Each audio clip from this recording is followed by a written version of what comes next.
Salve atinados, gostaram da introdução? Salve atinados e atinadas, esse é o TinoCast, o podcast da indústria criativa do sul do Brasil. O TinoCast é um podcast parceiro do grupo DDD53 e a gente está gravando aqui no Alma Studios, Vida e Alma a Criações. Onde vocês nos encontram? YouTube... Essa tem que deixar. Onde vocês nos encontram? YouTube, Spotify e Apple Podcast. Quero começar agradecendo aos nossos apoiadores, Zó Cervejaria e Lacute Pizzas, e aos nossos patrocinadores incríveis, maravilhosos, que eu amo de coração, do fundo, assim, ó. Aqui, ó. Pum, explodiu. Incomum Agência, muito obrigado, meus amores da Incomum, eu amo vocês. Estela vai estar aqui no episódio 31, se preparem, vai ser incrível. Uca, tá aqui. E nosso patrocinador... Não, antes de falar do nosso patrocinador master, eu quero convidar vocês a refletir uma coisa, tá? Olha só, imagina vocês trabalharem na frente de um lago com vista incrível, alto, assim. Ele já alto. Trabalhou. Já trabalhou? Já. Tem um pôr do sol lindo, tem um nascer do sol mais maravilhoso ainda. Um espaço que tem integração, que a gente consiga caminhar, tem gente se exercitando, que as pessoas ocupem esse espaço. Que espaço é esse em Pelotas? Parque Una. Parque Una é uma extensão do escritório. Casa e escritório, né? Você pode fazer reuniões, os cafés, sair com a galera, com a equipe, conversar, dialogar, interagir e fazer negócios, né? Lá é um espaço que também aflora para a economia criativa. Tem diversas empresas já instaladas já no Parque Una e cada vez mais empresas, porque é um ambiente que é propício à criação. Alan, tu quer ir pro Parque Una? Eu quero. Agora em outubro, novembro. O que tá rolando? Quando entregarem o Orbe. Tô sabendo o de curvo? É. O de curvo aquele. É, quem sabe a gente... Ó. Brilhou o olhinho. Aprovações aqui. Não, o financeiro aprovou. Mas quero agradecer ao Parque Una por disponibilizar... por patrocinar o nosso podcast, ser um dos patrocinadores do nosso podcast e dizer que lá é um espaço, sim, de criação, de muita troca, né? Quero aproveitar também aqui, ó, nesse espaço aqui, nesse canto aqui da tela, ó, tá rolando um QR Code. E no QR Code você vai no nosso link da bio e lá tem diversos cortes. No link da bio do nosso Instagram, você vai ver tudo que já rolou aqui no Tino, todos os episódios que já rolaram, todos os assuntos e mais. Ó, cortou câmera. E mais, agora eu tô... 30º episódio, já tô trabalhando com câmeras, tá? E mais, ó. Tudo que você precisa saber sobre economia criativa tá lá. E se você quiser se tornar um atinado conosco, faça parte da nossa comunidade, do TinoCast. Com apoios a partir de R$15, você já faz parte do nosso grupo de atinados e consegue e recebe notificações exclusivas. Só a nossa comunidade tem sobre todos os assuntos que a gente já gravou aqui e muito mais novidades e tudo mais. O link está na bio. Na bio, nossa campanha no Apoia-se. Ó, câmera 1, câmera 2. Hoje é um grande brainstorming, né? A gente vai falar sobre algo que eu tava ansioso, tava esperando esse assunto e eu só tenho criadores aqui, criadores designer, criativos. Né? Designer por formação e produtor audiovisual, né? Hoje nosso assunto é o branding de verdade. O que é o branding? Da onde vem o nome branding? Existe o golpe do marketing ou nova gourmetização da palavra branding? Qual a diferença entre branding, comunicação e marketing? As agências e escritórios de design entregam o que os clientes estão buscando, de fato? O que os clientes estão buscando? Essas são algumas perguntas que vão nortear a nossa conversa hoje e eu tô com um especialista aqui. Eu tô com 3 especialistas aqui, né, da área da comunicação, do marketing e de branding também. Mas hoje nosso convidado é o Cristiano Fernandes, o Cris. Especialista em design estratégico e branding, com mais de 23 anos de experiência e atuação em mais de 1.000 projetos para marcas como Bradesco, Toyota, Natura e Chevrolet. Ex-sócio da Publicis, teve passagem pelo MIT e pelo Festival de Cannes. Fundador da By Design Studio e sócio da Orçaí. Transforma design em ferramenta de negócio, criando identidades visuais, UX, UI e estratégias que impulsionam marcas no mercado. Seja bem-vindo. A simplicidade é a última sofisticação. É @Cristiano Fernandes. Hoje eu tô com o time completo aqui. Daniel Cuca. Reputação consiste em ser aquilo que se deseja parecer. Sócrates. @Cuca em comum. @Sócrates. @Sócrates. Flavinha Barros. Todos somos marcas. @Flávia X Barros. Quem não tem teto de vidro, que atire a primeira pedra. @Alan Miguel Gonçalves. Cris, seja bem-vindo. Muito prazer te receber aqui. Muito obrigado. O prazer é meu. Espero contribuir.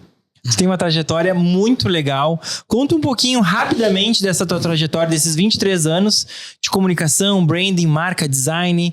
Tem muita história aí e faz um release pra gente. Né? 23 anos é difícil de resumir, né? Então, mas eu tenho esse discurso meio pronto. Eu sou pelotense, né? Voltei para a cidade depois de morar fora. E a minha formação é em desenho industrial. Então isso já, acho que desde o início da formação já me trouxe uma visão um pouco mais aberta do que é o design. Então, muita gente se forma em design gráfico, hoje tem até o design digital, né? Eu acho que eu consegui ter uma visão bem boa, assim, de várias coisas, né? Desde trabalhar com AutoCAD, quer dizer, trabalhar com aquela coisa que é mais voltada até para um design de produto, né? E na época a gente tinha que fazer tipo um TCC que fazia a embalagem, inclusive, de um produto. Então, uma série de coisas do design gráfico dessa embalagem. Então, assim, você tinha uma série de disciplinas que se interconectavam, né? E que você tinha que aprender aquilo de um jeito muito rápido. E óbvio que ficou horrível, né? O trabalho ficou uma coisa ridícula, mas é muito legal quando você tem essa pressão no início da sua carreira de você querer testar várias coisas, né? Então, acho que a minha carreira ela se distribui um pouco nisso, assim. Porque no início, né, é muito legal falar para essa nova geração que está gravando a gente aqui da pré-internet, né? Tipo, como assim, cara? Tu vivia numa parada pré-internet. E a gente aprendeu uma coisa chamada design gráfico. O design gráfico, aí depois começou pré-computador, inclusive, né? Então, fazia projetos na mão com o Nankin. Isso tudo te deu uma base para depois tu evoluir para, legal. Então, dentro do design gráfico eu posso trabalhar com logotipo, eu posso trabalhar com identidade visual, que foi meu início de carreira, né? Trabalhando em gráficas e aprendendo aqui na cidade mesmo. Eu tive a oportunidade de trabalhar em Curitiba, numa multinacional. O primeiro trabalho que eu digo assim, nossa, eu tô ganhando bem pra caramba, trabalhando com AutoCAD, né? E o nosso trabalho era transformar as pranchas, que eram 2D lá no papel, em AutoCAD 2D, né? E a gente ficou lá, fiquei um ano lá e peguei uma experiência e falei, cara, o que eu tô fazendo aqui dentro? Aquele negócio era tão preto e branco e quadrado que eu digo, preciso sair daqui, né? Aí eu voltei para a cidade e voltei a empreender de novo na cidade. Foi a primeira vez que eu vim como empreendedor na cidade, né? E tive mais sorte que juízo que eu me juntei com um ex-sócio, né? Que foi o Luciano Almeida na época, ex-sócio, ex-colega de formação. Ele estava fazendo uma outra formação na área de programação, se não me engano era na Católica que tinha. O Lucianinho que tocava... Não. Eu acho que não deve ser o Pousada. O Luciano Pousada, ele foi meu colaborador depois na época, né? Um dos que mais se destacaram, né? na G2 na época. Mas foi o Luciano Almeida. O Luciano Almeida hoje é diretor do Banco Safra, né? Em São Paulo.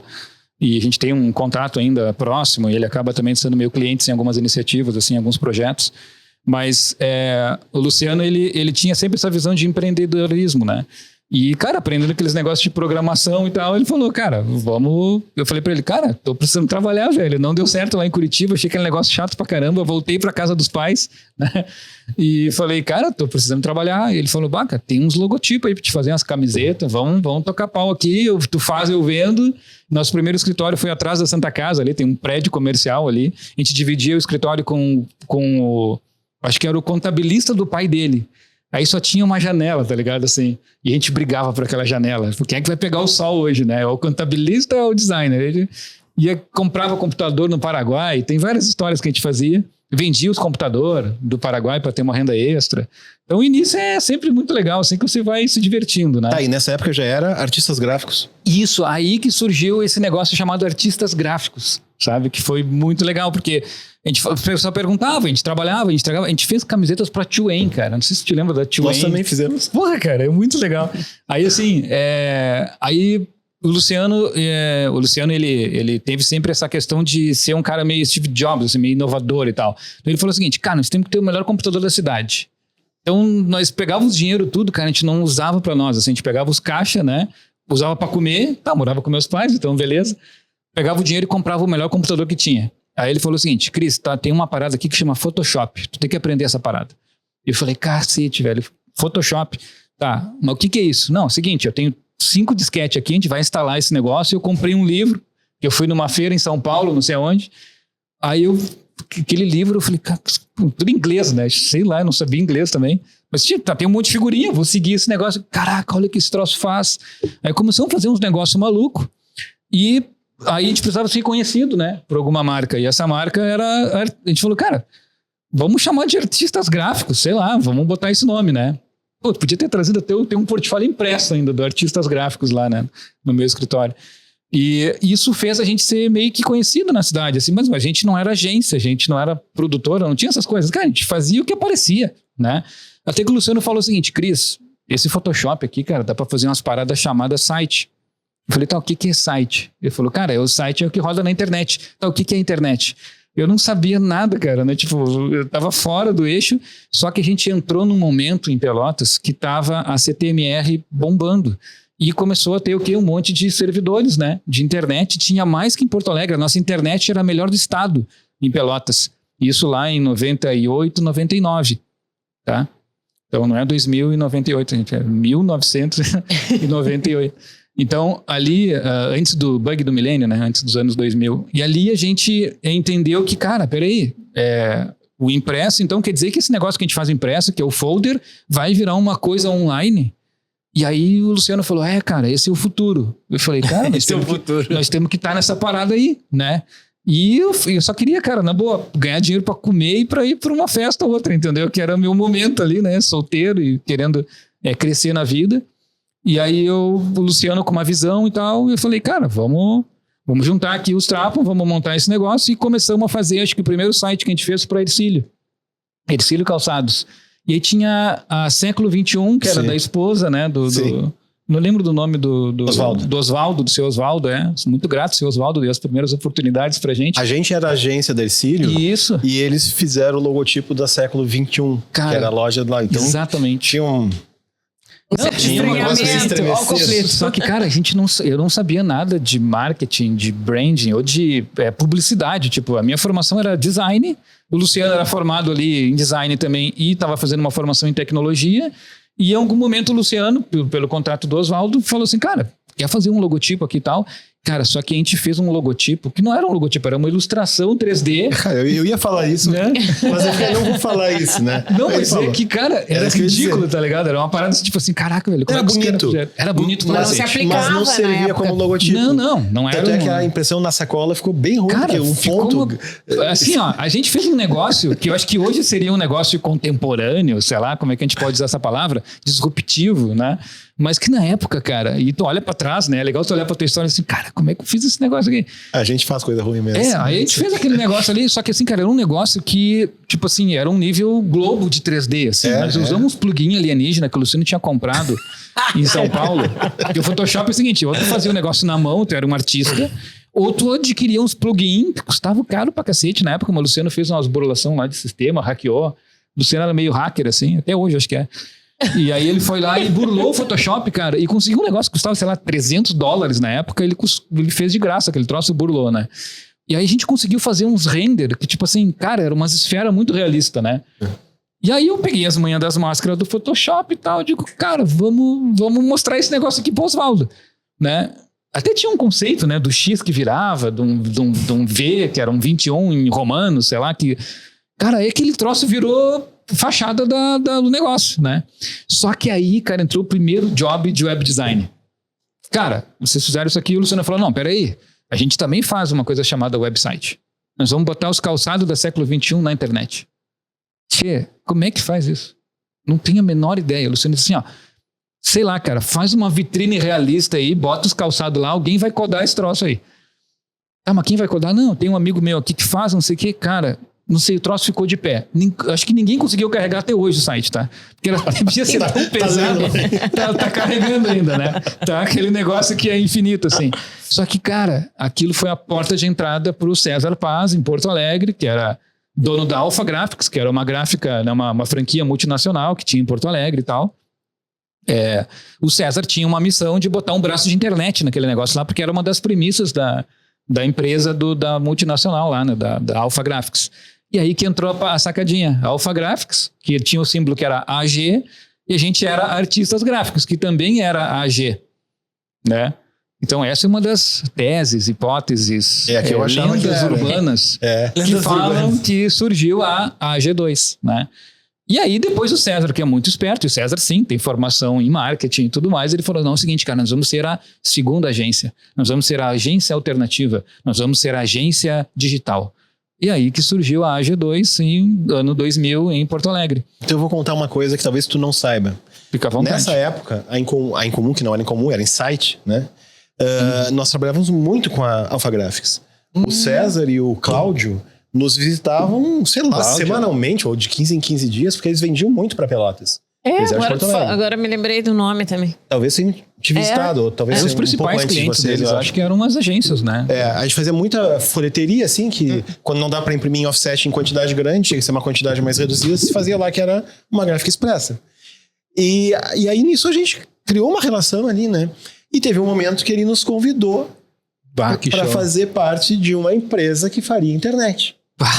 E a gente gosta de fazer outra coisa, não sei o que, a internet é legal, mas a gente quer fazer uma coisa mais ampla, a gente não quer se focar só no digital. Só no digital. Aí não quer se focar só no digital.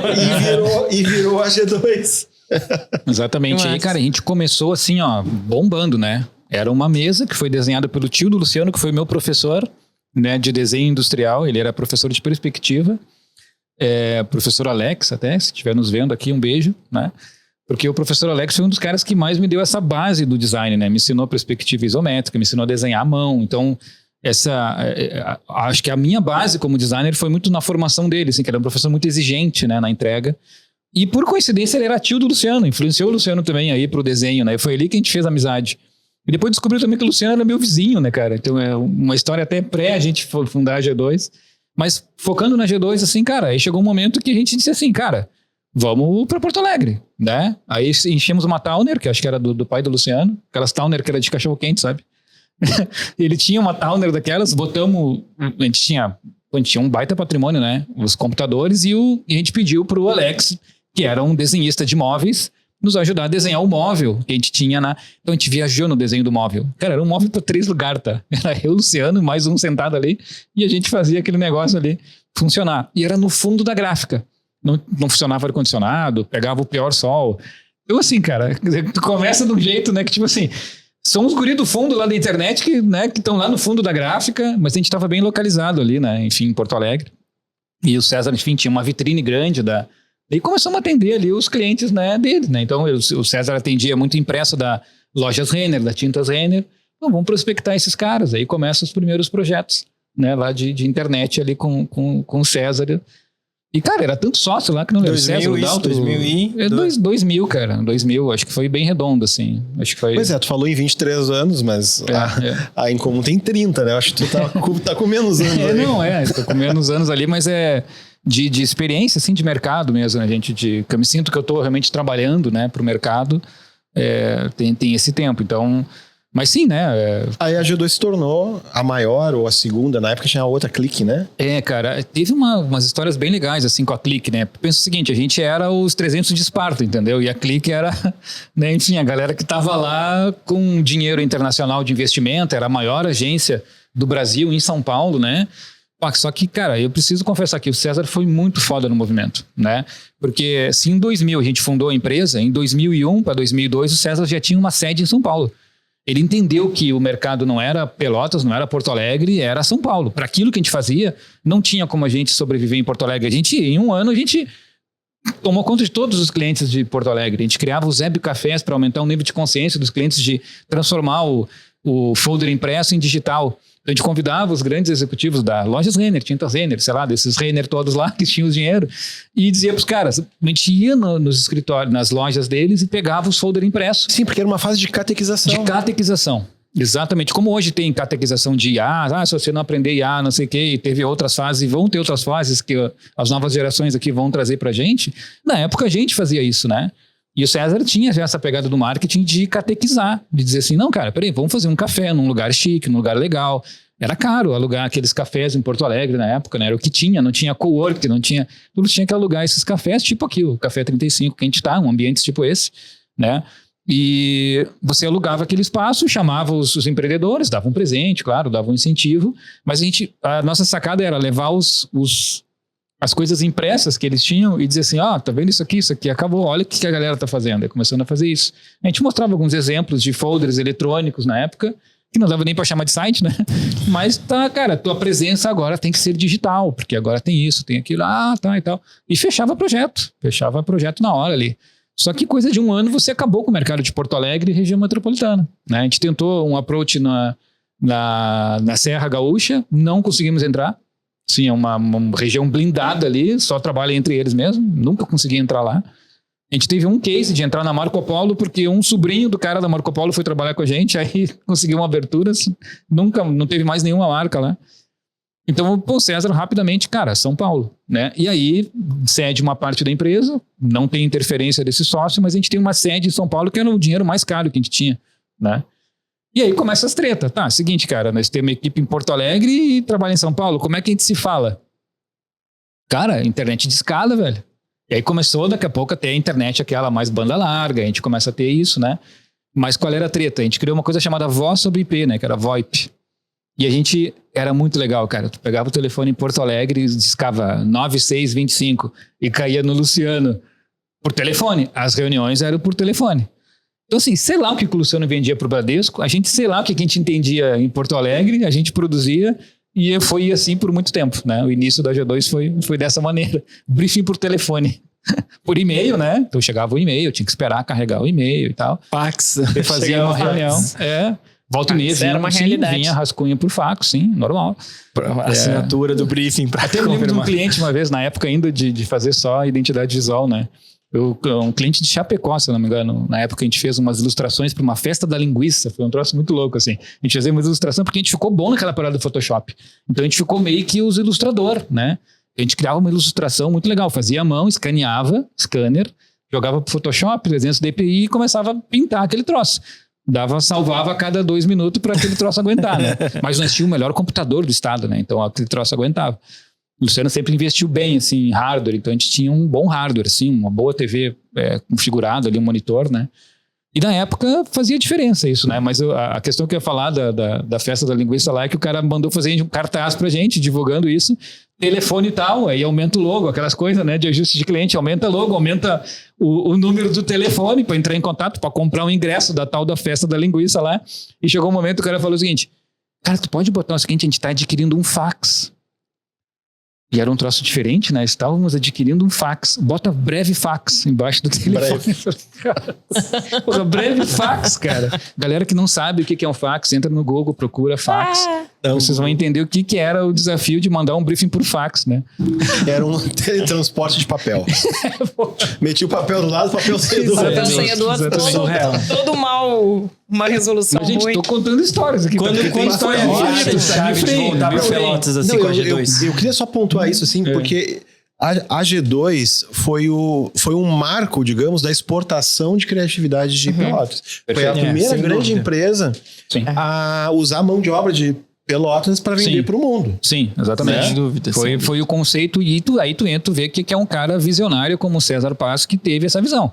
E cara, eu era, na boa, era um designer dentro daquela história lá, tentando fazer um bom design, entendeu? E na época aprendendo nesse processo também, né? Porque tu não te torna um bom designer da noite pro dia, né? Um bom líder criativo, enfim. Isso nem foi na volta para Pelotas. Começou em Porto Alegre, ele vendeu em São Paulo. Isso. E quando foi a vinda para Pelotas? De volta? Aí o que acontece, tá? Chega um momento que Porto Alegre começa a ficar saturado. A questão de... eu diria assim, vamos lá. Quando a gente começa a trabalhar em Porto Alegre, começa a ter uns gargalos tipo assim, cara, preciso contratar agora um novo web designer, um novo programador.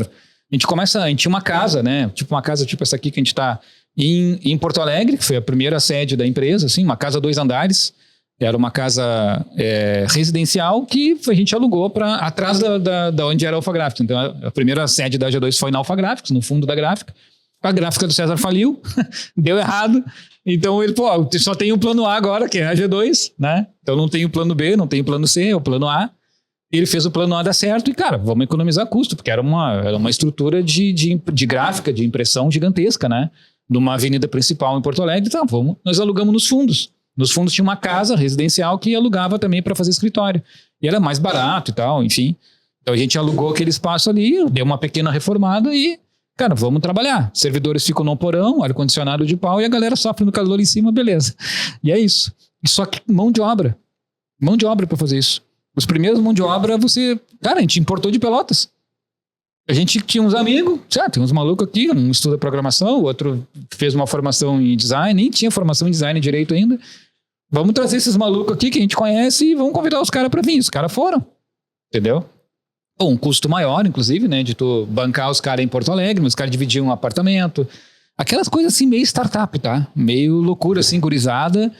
E, cara, só que começa a entrar dinheiro de São Paulo, peraí, esse troço aqui pode começar a dar certo, né? E sempre um sócio em São Paulo, então sempre o César, o Dalton. Eu ia pouco para São Paulo, a minha base foi mais em Porto Alegre mesmo, tentando formar esses malucos. Só que, cara, no início lá, se eu não me engano foi em 2002, eu tive um problema sério no ombro, eu tive que passar por uma cirurgia.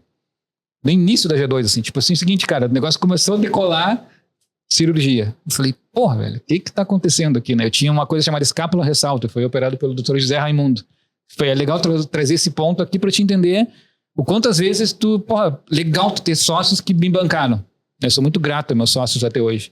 Porque eles disseram assim, não, cara, é o seguinte, tu vai fazer cirurgia, eu voltei para Pelotas, tive que me tratar, 6 meses, uma cirurgia extremamente invasiva no ombro, né, ombro direito.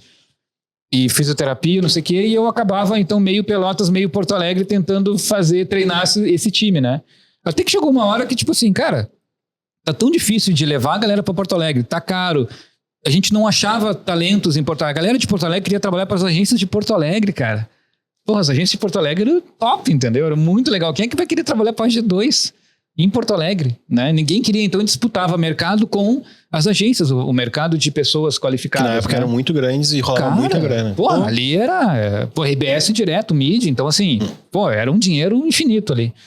E aí o César se ligou disso e falou assim, Cris, já que tu tá meio Pelotas, cara, vamos montar uma base aí, tu treina os moleques aí, vamos fazer esse voz sobre IP e o fax em Pelotas e a gente diminui a estrutura de Porto Alegre e cria Pelotas. Foi aí que eu assumi essa missão de trazer a base para Pelotas. E paralelamente, a internet está melhorando. Não. Então foi começando a dar mais suporte. Mercado maturando. Não, eu digo velocidade, comunicação. Sim, exatamente. Aí já era 2005, enfim, aí vai evoluindo as coisas, né?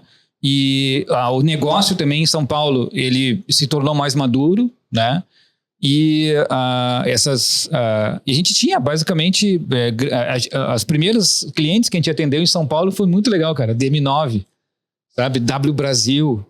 Eu tive o prazer de entrar lá e ver os caras reformando a W Brasil, conhecer os caras todos lá. E isso te deu uma sensação do tipo assim, peraí, esses caras estão precisando da gente pra quê, cara? O César muito ligado, né? Tipo assim, peraí, esses caras é publicidade, é TV, não sei o quê, mas a internet tá melhorando, tá assumindo um pouquinho de mídia, como é que a gente toma conta desse campinho, né? E mais muito aprendizado, assim, com essas grandes agências de São Paulo, sabe? De tu ver os caras fazendo pitch, tem os caras ali que vão fazer o site pra gente. Aí a gente fez, na época era o site do Itaú, a gente fez os banners de Itaú, aí o César era ex-Embraer, né?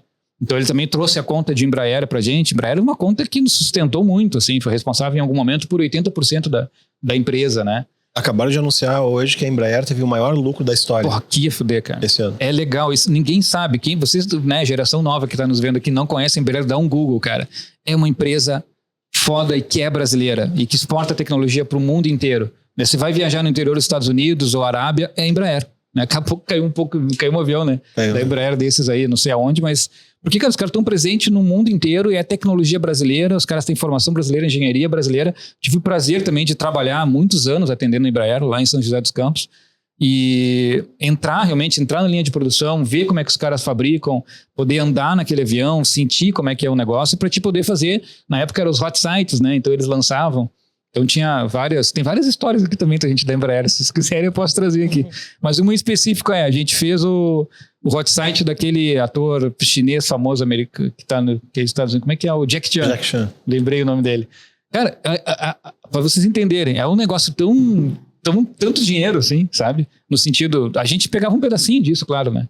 Com uma conta da Embraer, mas assim, imagina o seguinte, quando o Jack Chan comprou o Legacy dele lá, que é esse avião executivo e tal, 16 lugares e tal, que geralmente são empresários, né? E empresas que compram, tu não compra o avião e já sai andando, entendeu? Tu não recebe já o carro. A concessionária, às vezes a gente demora um tempo para receber o carro na concessionária, quando tu compra novo. Imagina um avião, que é personalizado e tal. Então os caras têm um tempo para entregar o avião para o Jack Chan. Como é que tu interte esse cara enquanto o cara não desiste de fazer o negócio?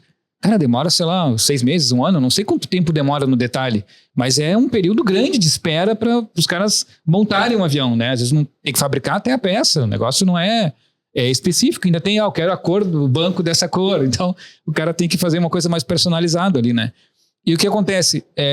A gente criava, então, os hot sites para entreter os caras, ou criava minigames, criava pro Jack Chan, cara. E foi, na época, a gente fez uma versão em inglês e fez uma versão também em chinês. É a primeira vez que a gente teve que flipar o site, né? O chinês era o contrário, né? Era da direita para a esquerda, tinha umas tretas lá que eu não sei. A gente contratou alguém que até hoje entende que o que está escrito lá, o Jack Chan gostou. Que até agora, não... hoje a gente consegue, acho que com tecnologia, entender o que está dizendo ali, né? Mas, enfim, não sei onde eu parei, gente. Me ajudem a... Parei na Embraer, eu acho, né? Não, mas... essa vinda para Pelotas foi de entender que foi um momento da tua vida. Também. E fazer com que a gente consiga, lá em 2002, 2003, 2005... Formar a gente pessoas. aqui. Sim. Aonde buscou essa galera? Quais Sim. eram os requisitos para... Sim. A gente aprendeu no processo, tá? Acho que como qualquer coisa, né? Vocês são empresários também, vocês entendem isso. Você vai muito na lógica do growth, do teste, do que funciona. Eu uso muito essa lógica do user experience mesmo, né? Do negócio para testar coisas. Quanto mais rápido você testar e validar, você vê se funciona ou não. Tira aquilo que não funciona. Não vai ser perfeito, você vai errar. Quanto mais cedo você tiver ou não, melhor. Então, essa lógica, na teoria, parece ser fácil de falar, mas é difícil de implementar. Você se apega às suas crenças, você se apega aos seus modelos de trabalho. Porque muitas vezes, traz um cara com uma geração nova, uma gurizada aqui, o pessoal que está ajudando a gente aqui a gravar, né? Essa geração nova. Trago minha filha agora, que tem 19 anos, está fazendo arquitetura. O que tu acha dessa parada que eu estou pensando aqui? Porque é outra cabeça, né? Traz uma oxigenada. Então, naquele momento, a minha tese era o seguinte, eu falei o seguinte, cara, o que eu queria quando eu saí e me formei, né? Uma oportunidade de trabalho. Então eu falei o seguinte, cara, eu tenho agora a oportunidade de gerar essa primeira oportunidade de trabalho para essa gurizada que está se formando, né?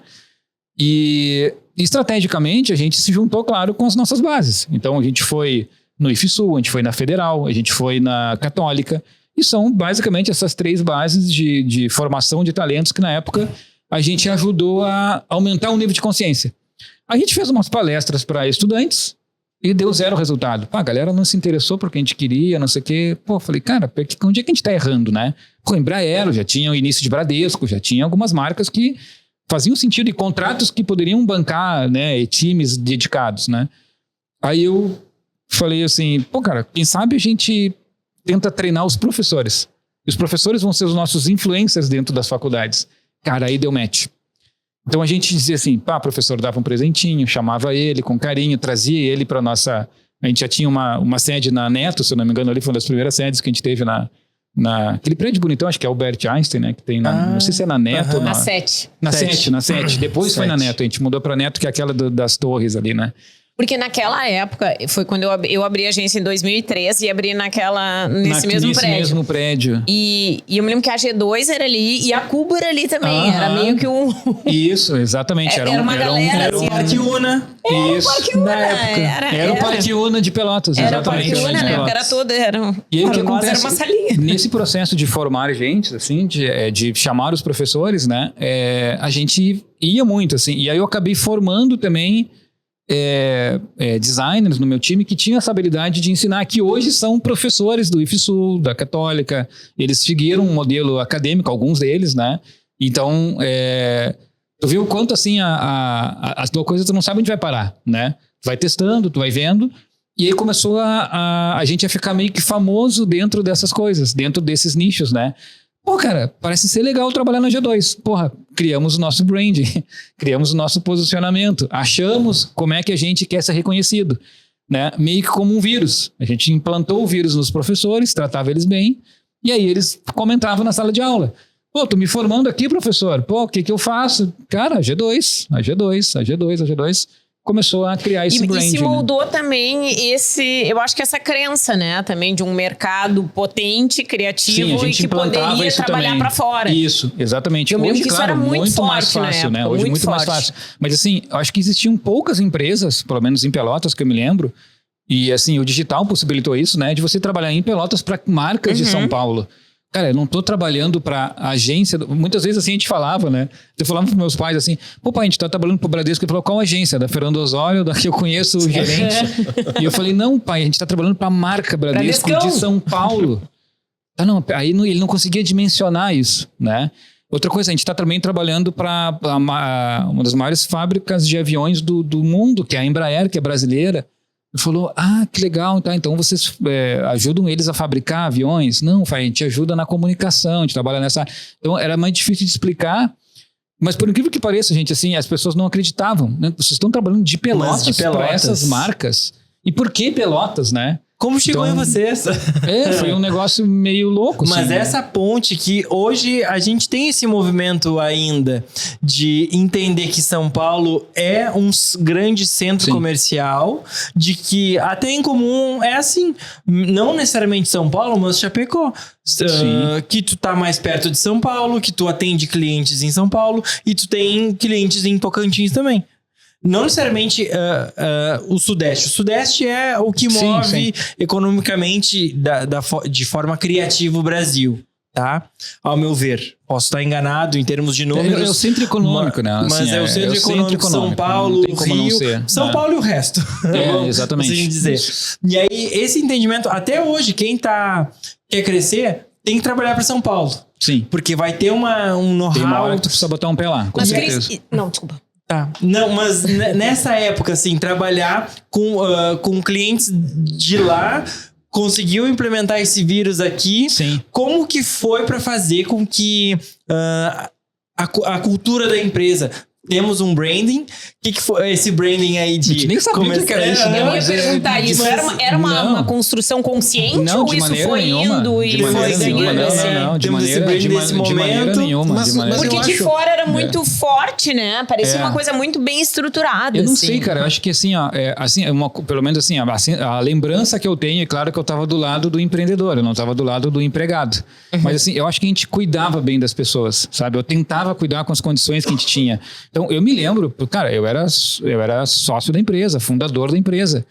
E assim, acho que até por uma gratidão, aquilo que os sócios fizeram por mim de me blindar uns 6 meses com a cirurgia que eu fiz, cara, eu praticamente não trabalhei 6 meses, tá, gente? E quando eu voltei, eu tive que ter um cara que mexia no mouse pra mim. Porque eu não conseguia mexer no mouse, eu fiquei imobilizado 1 ano, entendeu? E até hoje eu tenho consequências disso, né? Mas assim, é algo que naquele momento mostrou assim, cara, realmente tu tá afim, que eu podia ter desistido também, né? Eu tive essa opção e teve lições ali, né, de vida e de negócios que disseram assim, porra, será que a gente vai? Cara, parece que a G2 é qualquer negócio, né? Parece que é um negócio que fez assim, né? Não, cara, porra, você sabe que quer empreender, sabe? Tem uma hora que tu diz assim, porra, aí o Cláudio, que era um dos sócios, né, um querido aqui, acho que mora em Pelotas aqui ainda, perdi o contato até com o Cláudio, mas era um amigão do César, era sócio e investidor lá da Alpha Graphics, na época da gráfica, e faliram juntos, entendeu? Ficaram com dívida grande na rua, enfim, e tiveram que ir pagando isso aos poucos, e né, aquela coisa de comprar a máquina em dólar e vender em real aqui não funciona, né? Então eles compraram as gráficas impressas, era tudo em dólar as máquinas, né? Então, na época, o dólar galopante não tinha como. Mas assim, só pra gente começar a entrar no branding, isso que vocês falaram agora, né? Foi tu falou. Você já tinha essa consciência que estava criando uma marca, né? Eu acho que qualquer negócio... E uma cultura, né? Porque mudou não só a cultura da empresa, mas a própria compreensão dessa cultura como uma cidade inteira. Mas eu acho que qualquer negócio que nasce de forma orgânica, como foi o de vocês, nasceu de uma forma orgânica. 2 caras vieram em Pelotas e pegaram outros 2 caras e começaram a construir e não sabia se ia dar certo e apostar. Não teve alguém que chegou e pôs um monte de grana e aqui vai ser o negócio, vai ser assim, a empresa vai se chamar isso e nós vamos se posicionar desse jeito. Não, é assim que nascem os negócios, né? Sim. A grande maioria dos negócios é assim que nasce e as pessoas... Uma intenção. E as pessoas no decorrer da trajetória vão descobrindo quem elas são e o que ela... Perfeito. Qual é a porque até o mercado delas. vai mudando e vai se adaptando também. Mas o comportamento, isso tudo que vocês foram criando intuitivamente, sem ter um caminho a ser percorrido já definido, vocês foram criando, foram aprendendo foi percorrendo o caminho. Aí tem um momento que vocês param, olham para trás e olha o que a gente fez. Olha como a gente olha como a gente é reconhecido por esses atributos de qualidade que nós temos. Uhum. Né? Aí sim, foi exatamente isso. Existia realmente das pessoas e das pessoas que trabalhavam, existia um orgulho muito forte de trabalhar, né? Era um selo. Tinha uma questão de vestir camiseta, profissional legal, assim. Cara, era difícil entrar numa vaga na G2. Depois a gente foi melhorando os processos seletivos, assim, né? Então, assim, a gente já tinha um contato grande com as faculdades. Então, os professores já tinham um filtro, tipo assim, cara, esses 2 alunos aqui são os caras para vocês. Então a gente já tinha esse filtro qualificado, só que os 2 tinham que brigar por uma vaga. E às vezes o Luciano Pousada é um exemplo desses. Me encheu o saco 6 meses para entrar no trabalho, entendeu? Para entrar. Tocava gaita na União Gaúcha, né? Hoje é um dos maiores designers da Orquico, né? Uma das maiores empresas hoje do mundo de UX e UI. Beijo, Luciano Pousada, se estiver vendo aqui. Mas é um cara que me encheu. Cara, ele foi em palestra, ele ia na G2, ele mandava currículo e na época era mais pessoal, né? Tu tinha que conversar com as pessoas. Até ele conseguir entrar no troço. Cara, e é muito legal. Quando ele entra, aí tu vê o cara que tem talento, né? Porra, aí a ascensão desse cara em 6 meses, de sair de um cara que começou com estágio, virou designer, virou líder de projeto rapidamente, assim, né? E é o que eu queria. Eu queria ter esses talentos que pudessem exercitar aquele projeto ali dentro, aprendendo tudo, né, gente? Também, assim, porque a internet era lenha, tá? Então, assim, a gente não sabia o que estava fazendo direito, o cliente não sabia o que estava comprando, a gente só sabia que tinha que estar lá. Né? Claro, e depois com redes sociais a coisa tendeu a profissionalizar um pouquinho mais, formações e tudo mais, mas a gente entende que naquele momento era roots o negócio, assim, né? Equipamento era caro, né? Tipo, gente, não era um notebook e tal, o cara tinha que ir no local trabalhar com um computador pesado, que custava caro, entendeu? E para quem empreende, quando tu contrata uma pessoa... não necessariamente é o salário dela, mas é o custo de operação que tu tem em relação à ida dela para trabalhar, ter um computador, ter sua mesa, ter isso. Então, não é apenas o salário. É o salário e mais a operação dela. E o quando espaço tu tem... físico do quadrado. Não, e aí tu tem uma qualidade de ambiente, que aí tu tem que proporcionar Aí entra na cultura da empresa, que tu tem que fazer com que ela se sinta bem, à vontade, para aumentar... Mas até complementando isso que você falou, o que eu me lembro várias vezes, assim, claro, olhando da visão do empreendedor, mas assim, cara, de virar à noite com os guris, sabe? Eu, tipo assim, cara, legal, eu não tô aqui conseguindo, tinha algum problema no ombro ainda e tal, eu falei, pô, não consigo meter a mão na massa, mas eu vou comprar a pizza de vocês, e às vezes tinha, assim, cara, gestão de projetos é uma coisa que a gente foi descobrir que existia depois, né, no decorrer do projeto. A gente tem que ter um cronograma, que legal, a gente tem que ter uma pessoa que não faz nada, mas ela cuida do projeto, da gestão e faz com que as pessoas entreguem as coisas nos seus prazos. Aí isso se chama gerência de projetos. E a gente não sabia disso. Aí a gente foi importando essas tecnologias, né, e agrupando isso. Quando vê, tu começa a ter um processo que ainda é waterfall, né? Então, assim, primeiro desenha, aprova. Na época, a gente imprimia as telas para mostrar para o cliente aprovar a tela impressa. Entendeu? O cliente dava um aceite na tela pra gente poder codar, porque era tão caro codar e tão difícil, que se o cara não desse o aceite, ele pedisse um ajuste depois, era horrível de mexer, né? Abre o Photoshop, espera carregar o computador, entra no Windows, né? Cara, pra te ajustar a tela, era 10 minutos, entendeu? Esperando o negócio pra abrir a tela, né? E aí, você olha a Figma, você olha, sei lá, essas ferramentas online, meu Deus do céu, né? É um absurdo. Todo mundo trabalha junto ali, entrega e já anima disso, já anima, sei lá, e já sai um pré-code lá e o cara já... Então, essas coisas fazem a gente entender, assim, e aí eu vejo, pô, e a galera reclama ainda, pô, mas esse negócio aqui tá lento. Cara, você não sabe o que é lentidão. Peraí, deixa eu te explicar o conceito de lentidão para você entender o que é um processo de trabalho. Não fica possesso que essas criaturas... Pra gente seguir aqui, ó, vai. Olha aqui, chegou, ó, pizzazinha quentinha, vai, segue. Que essa geração nova não sabe o que é megabyte. Eles não sabem quanto pesa um arquivo. Tu pega, às vezes, um arquivo de Photoshop ali para fazer um card, o troço tem 300 mega. Como assim? São 10 layers. Como é que tem 300 mega? O que tá... Não, as pessoas não se importam mais com isso. Não. Espaço não faz diferença. Virou commodity, né? Virou commodity, Antes era disquete. Sim. Tinha que trocar de computador por disquete. Grava aí, passa pro meu. Que chamava, né? Zip Drive, né? Zip Drive, que cabia não sei quantos disquetes. Megas, acho que era. E você levava pra gráfica, né? E você tinha que fechar um arquivo ali. Aí dava erro na hora de fechar o arquivo. Internet de escada, que era 14.4 quilo... Sei lá, kbps. kbps, 14.4. Aí depois quando veio o FTP, era FTP, né? Que aí tu baixava pra dentro do arquivo. Então baixava e a gráfica já abria lá, já era... Eu tenho esse estoque ainda. Eu tenho esse estoque. Eu quero que meu arquivo seja enxuto, porque eu não quero ter que trocar por mais HD na minha máquina depois. Eu não quero ter que gravar metade de cada disquete. Eu fico limpando, cara. O desktop, eu fico limpando o HD. Cara, o Mac G3 lá, sei lá, você fica eu compro mais espaço. Cara. G2 ficou até quando em Pelotas, em operação? Eu preciso lembrar das datas aí, cara, mas assim, teve essa... Bom, vamos lá. A gente foi independente até 2012, né? A gente teve uma aceleração em 2006 ou 2007, se eu não me engano, da CRP, que era um grupo de investidores de Porto Alegre, que o César conseguiu uma ótima rodada de investidor. Foi a primeira vez que eu disse assim, cara, tô ganhando um Prolabore que faz sentido. Porra, quantos anos depois? 7 anos depois de começar a empresa, né? Porra, e tu começou a ter um Prolabore que dizia assim, pô, legal, posso pensar em ter uma esposa, uma família, né? Porque até ali eu digo assim, não consigo pagar a minha conta aqui. Então, pra mostrar que não é fácil, né? Você que tá vendo a gente aqui, que, pô, quero empreender, cara, dá tempo para as coisas acontecer. Tá? Você vai errar muito para depois. O Dannenberg deve ter contado várias histórias aqui, né? Que ele gosta de contar as histórias de que ele quebrou e não sei o que e volta. Então, assim, eu acho que dentro da própria G2 a gente quebrou umas 3, 4 vezes para reerguer. São 4 empresas diferentes numa história de 12 anos de forma independente, né? 2000 até 2012. Só que em 2008, não sei o que, ele foi um momento que a gente conseguiu uma aceleração da CRP, no momento que a gente nem sabia o que era isso, esses conceitos, né? Mas o César entendeu, cara, nós precisamos vender uma parte da empresa, senão a gente não vai conseguir se posicionar em São Paulo. Faltou dinheiro para investir em viagens dos sócios, a gente precisava estar mais em São Paulo. Tinha uma sede em São Paulo, já tinha gente treinada, já tinha clientes recorrentes, mas a conta ainda era muito alta, sabe? Até para bancar, né, profissionais e gerentes em São Paulo era uma coisa complicada. E a gente conseguiu acelerar. Era um grupo na época que era Gerdau, RBS, eram empresas grandes que tinham um fundo de investimentos, né, e que tinha ali uma gestão do tipo assim, a gente vai sair quando vocês venderem a empresa para outra empresa.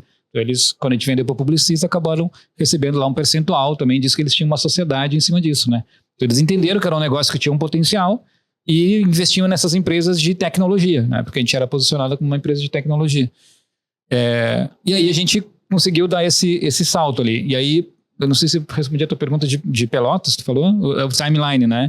De quando veio pra cá, essa virada de chave de acabar a G2 e vir os novos projetos também. Tu tá falando da história da G2 especificamente? Não, mas assim, ó, a gente fecha o ciclo G2, que é interessante, porque a G2 faz parte de um ciclo e de um circuito de economia criativa, de fomentar muito a economia. Porque veio Conrad Kane junto, veio tantas outras empresas. Posso contar uma história absurda de como é que aconteceu a Conrad Kane. Veio tantas outras empresas que o próprio Kane, né? Veio aqui e tomou um café comigo com o César, entendeu o modelo de negócio e no outro dia criou e a mesma coisa. Roubou alguns designers nossos, né? Que falavam inglês bem, enfim. Na época foi o Alex Maldonado, eu acho, que é até um dos meninos que ainda tá aqui. E, cara, de forma muito inteligente, tá? Ele foi, assim, estratégico, né? Porque ele entendeu o modelo. Cara, o que tá fazendo a Conrad Kane em Pelotas? Vocês entenderam que não tem o menor sentido isso? Não faz sentido, cara, não tem nexo. Tipo, cara, o negócio da Alemanha parou aqui atendendo Mercedes-Benz. E eu falei, cara, de hoje eu sou honrado e agradeço esse movimento. Quanto emprego esse cara gerou, quanta coisa. Mas assim, foi numa conversa que a gente teve. Falei, cara, tem um alemão aqui, César. Até o César desceu de Porto Alegre, né? Quer falar com a gente, cara. Só que meio inglês é uma merda, vem cá falar com esse cara. Não sei o que esse cara quer. E na época o cara vinha pilchado, eu me lembro do Kane, assim, ele vinha pilchado de gaúcho, ele adorava a cultura gaúcha, cara, tomava chimarrão, comia churrasco, e o César simpatizou muito com ele. O César pode contar melhor essa história, eu acho.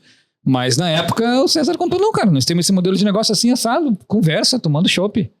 Pô, deu 6 meses, o cara tinha uma operação igual aqui, assim, só que em vez de ser São Paulo, Pelotas, era Alemanha, Pelotas, né? E aí, claro, ele precisava ter algumas pessoas que a gente ajudou a formar para montar essa história.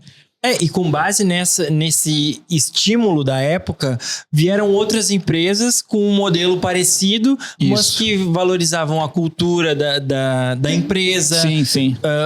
Favoreciam demais os talentos locais. Sim, tanto que a G2 teve os estagiários, o estágio da G2 eram os talentos. Sim, então, exatamente. tu já vinha com um processo... Muito legal você tocar nesse assunto. Que vinha com um processo de valorizar o local. Isso é uma das coisas muito legais pra gente dentro da economia criativa, que é esses estímulos que Pelotas hoje, ao meu ver, vocês podem complementar, não tem mais que tinha... mas o que ao teu ver... Como que poderia, já trazendo um paralelo pra cá, sem contar a história da G2, mas como dar esse salto novamente em Pelotas pra fomentar a economia criativa? E aí eu já entro na pergunta. Eu ia te dizer, eu fiquei pensando também, vai perguntar de novo. Eu já entro no nosso bloco que é Una Pergunta, que o Parque Una vem e pergunta pra gente, tu tens o papel e a caneta na mão aqui e dizer assim, ó, vou fomentar a economia criativa de novo aqui em Pelotas, com todo o teu know-how, tua experiência, com toda a tua expertise.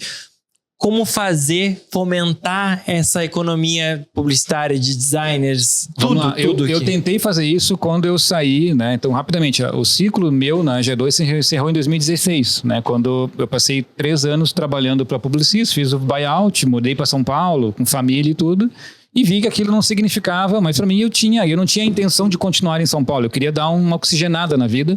Então eu voltei para Pelotas, não voltei nem para Porto Alegre, podia ter outras opções de moradia e tal. Eu disse, cara, quero voltar para Pelotas, quero descansar um tempo e pensar a minha vida. Isso foi em 2016 para 2017, né?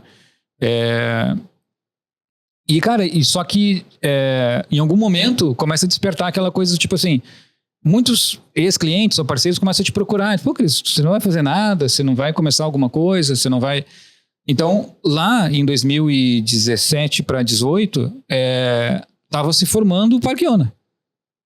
Tá? Então, assim, é muito legal você trazer isso, porque, de alguma maneira, o Parque Una nos ajudou a fazer esse novo ciclo de incentivo à economia criativa na época, junto com o Fabiano.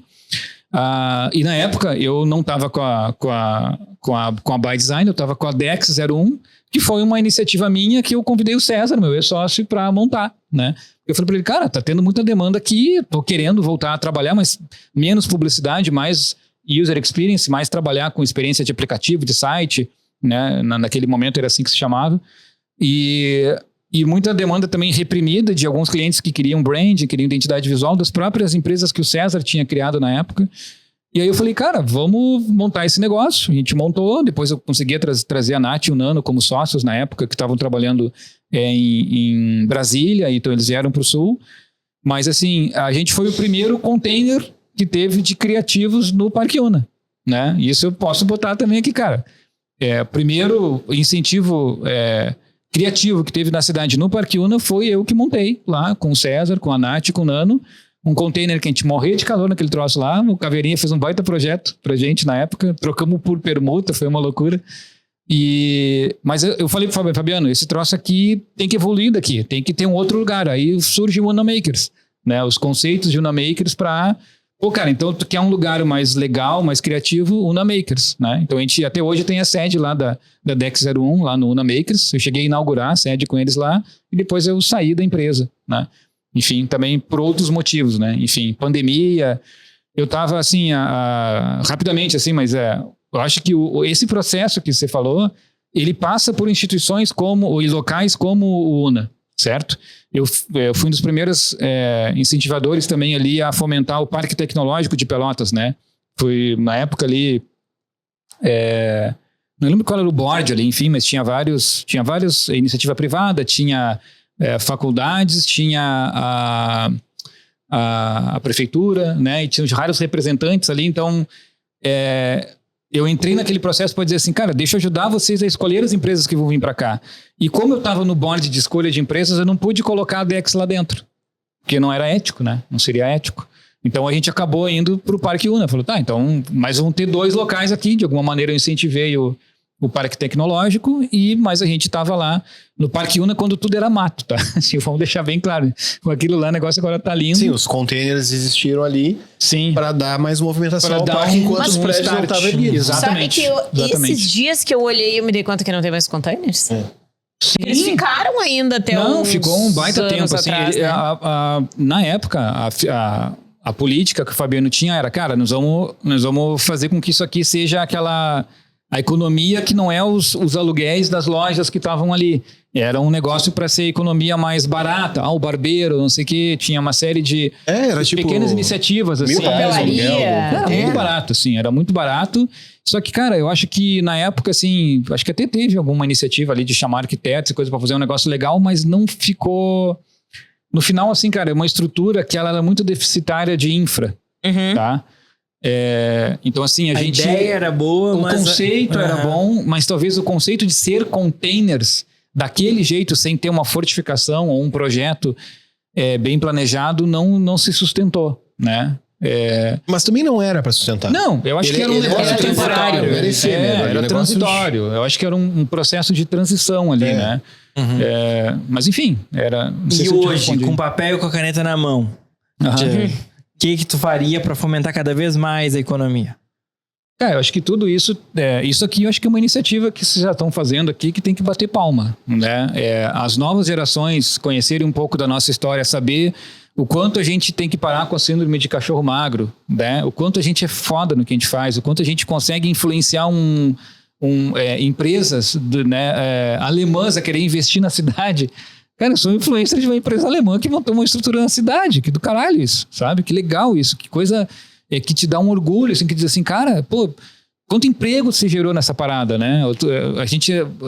Outra coisa também, empresas, nossas empresas, enfim, hoje que ainda atuam aqui na cidade, eu tenho alguma posição aqui na cidade, poder incentivar as faculdades. Pega assim, por exemplo, uma semana acadêmica de criação, pega uma semana acadêmica de design, uma semana acadêmica de programação, pô, patrocina esses caras, entendeu? O cara dá R$500, dá R$1.000, ele faz uma puta diferença pros caras, entendeu? Às vezes pode entrar com suporte não de grana, mas assim, vou fazer toda a tua comunicação das redes sociais, essa parada, porque é um negócio que é uma troca. E aí existe essa conversa para fazer com que os talentos queiram ficar aqui na cidade, porque tem empresa foda para trabalhar aqui, tem gente boa, tem vocês aqui. Pô, venham trabalhar aqui na Incomum, venham trabalhar numa By Design, venham trabalhar numa Dex, venham trabalhar, né, nessas empresas que estão aqui, né? Hoje tem um outro sócio meu que é o Bruno, que é da Cluster ali, que também tem uma estrutura gigantesca ali no Parque Una, né? 100 e tantos metros lá de infraestrutura, né? E que é praticamente do lado da Dex 01 ali, né? Você vê uma Atlas que está aqui em Pelotas. Cara, a quantidade de emprego que esse cara gera é incrível, né? E fomentadores assim, como o Léo Branco do Sou Webpel. Léo Branco, também, né? Foi o primeiro. Que também foi lá da G2. Primeiro, mas o Léo Branco, sim, né? O Sou Webpel surgiu numa conversa minha com o Léo dentro da G2. O primeiro evento do Sou Webpel acontece dentro da G2. E aí, depois agora com o Sou Webpel, eu falei pro Léo, nós tínhamos que aumentar esse teu negócio aí, cara. Teu negócio não se sustenta só com pessoa física. Nós temos que trazer a pessoa jurídica, nós temos que trazer... E eu fomentei essa coisa dele dos mantenedores hoje, que é o que sustenta o negócio dele. A By Design foi o primeiro mantenedor do Léo. Então, esse tipo de coisinha, sabe? Esse tipo de coisinha. Aí o Léo falou, Cris, esse primeiro evento que a gente tem que fazer aqui do Sou Webpel para mantenedores... Pô, cara, como é que a gente vai fazer? Como é que a gente vai lotar? Eu falei, cara, o que tu precisa? Não, traz um palestrante aí, tá, cara? Posso ser eu? Aí, palestra, vamos fazer uma palestra. Não sei o que eu vou falar lá. Vamos trazer um assunto. Aí a gente convida os outros. Aí quando vê, começa a galera querer entrar. Opa, peraí, tem uma By Design aqui. Pô, por que não pode entrar uma Nav9 do Dannenberg? E aí que convida outros. Aí entra uma Atlas, aí entra, enfim, outras marcas. E quando vê, tá um ecossistema ali que o Léo se sustenta um ano inteiro. Se ele não vender nenhum ingresso, ele tá pago. Isso é uma coisa legal, né? Que ele tá colocando, porque às vezes a gente pensa em mega iniciativas e várias pequenas também. São várias pequenas, uma assim, potência muito grande. É assustador, assim, quando a gente começa... Na verdade, o mercado já tá, né, fervendo. É mais um incentivo para aquilo tomar uma proporção maior do que começar, tu falou de tanto fato. do César e eu queria fazer um depoimento sobre o César. Ah, que legal. Depoimento do Cuca. Eu não conheço ele profundamente, mas eu tive alguns contatos com ele e tu falou bem dele, elogiou ele, eu vou fazer isso, eu vou ratificar isso e contar uma historinha. Nessa época que vocês estavam lá querendo gente, obviamente que respingava lá respingava em todo mundo, né? Total. Pô, teve uma sequência assim, em 3 meses que tinha 3 pessoas nossas. E a gente não tinha como cobrir, né? Não tinha como cobrir a oferta, velocidade, não tinha como. A gente tava numa puta empresa lá, a gente médio ali, né? E aí a Estela, que tava aqui antes, se emputeceu. Ela vai ter depois. Vai estar aqui na semana que vem. Se emputeceu e ligou pra G2 e falou com o César. O César atendeu ela. Não, que é o seguinte, tá ficando meio chato isso, que a gente contrata as pessoas, a gente treina as pessoas e vocês vêm e pegam, né? E aí reclamando dessa coisa também de Pelotas ser sustentável em termos de negócio e tal, não sei o que. Aí fui eu e aí então vem aqui e vamos conversar. Aí fui eu e a Estela na G2, o César tava lá nessas idas e vindas dele. Sim, ele ficava... Aqueles dias ele tava lá. Não, então vamos fazer assim. Toda vez que aparecer alguém da Incomum pra gente contratar, a nossa gestora de RH, que eu não me lembro o nome... Não sei, também não lembro. Vai ligar pra vocês e vai avisar. Cara, tu acredita? Ele fez isso e rolou. Rolou, cara. Eu recebi ligações. Tem uma pessoa aqui que a gente tá vendo o currículo dela e tal, não sei o que, ela trabalha com vocês, a gente vai entrevistar como se fosse pedir autorização pra nós. Aí eu fiquei com uma vergonha. Respeito, né? O respeito. Eu fiquei com uma vergonha. Eu não sabia dessa história, cara. Que show. E aí umas 3 ou 4 vezes isso aconteceu, até que acho que eu não dei mais importância pra, tá bem. Não precisa mais me avisar. Se a pessoa mandou um currículo, ela tá afim da G2, então vai, né? Cara, que história. Mas é legal bacana, isso, né? Tu vê, ele deu atenção. E eu me lembro que o César sempre teve, um cara que eu me inspiro muito, assim, nessa parada corporativa, super educado. Sim. Um cara que foi bem criado, eu diria assim, né? Em coisas, parece um lorde britânico, assim. É um cara que eu sempre tive... Poucas vezes eu vi o César perder as estribeiras, assim, né? Eu vi ele perder a estribeira uma vez numa festa da G2. Não conta isso pro César, tá, gente? Entre nós aqui. Mas assim, tinha um designer meu que ele era meio boca suja, assim, e tentava dar fama de pegador de mulher, né? Sem citar nomes. Vocês sabem quem é. E aí ele tinha essa história tal de ser musculoso, não sei o que. Cara, só que ele bebeu demais. E a gente fazia umas festas muito loucas na G2. Porque é o seguinte, ó. São Paulo tinha várias festas diferentes, tá? Mas uma que marcou a gente foi o seguinte. Unidade de Porto Alegre ainda existia e unidade de Pelotas. A gente era amigo, assim, não tinha rixa, assim, tipo, a galera se ajudava e tal. Virava a noite junto. Mas tinha rixa com São Paulo. Tinha rixa com São Paulo, né? Tinha sempre uma rixinha com São Paulo e tal, mas beleza. Mas ali, cara, a galera pegava o ônibus aqui do Coperec e ia pra festa em Porto Alegre. Tu não tá entendendo? Às vezes o César fazia festa na sede mesmo e ele viu que era cagado, porque quebrava tudo, né? Teve uma vez que ele alugou, sei lá, cara, o hipódromo, sei lá, um lugar desses gigantes, assim, pra botar todo mundo dentro. Cara, então a galera vinha daqui e ia bebendo 3 horas até chegar lá. Então as gurias nem se arrumavam, tá? Tinha uma sala que a gente separava para as gurias se maquiar, os meninos também, só que os caras já chegavam mamados lá, né? E aí chegou um momento que, cara, esse cara, né, passou do excesso, assim, de postura na firma, que o César pegou esse cara e jogou na rua. Falou assim, eu quero esse cara demitido. Depois de conversar com ele, não, cara, é um talento, é um designer talentoso, não vamos demitir ele, né? Vamos manter. Foi a única vez que vi o César se estressar, né? Mas sair da postura de Lorde, assim, mas ele tinha que proteger ali, né? Aquela estrutura. Hoje na By Studio, né? Trabalha com criação,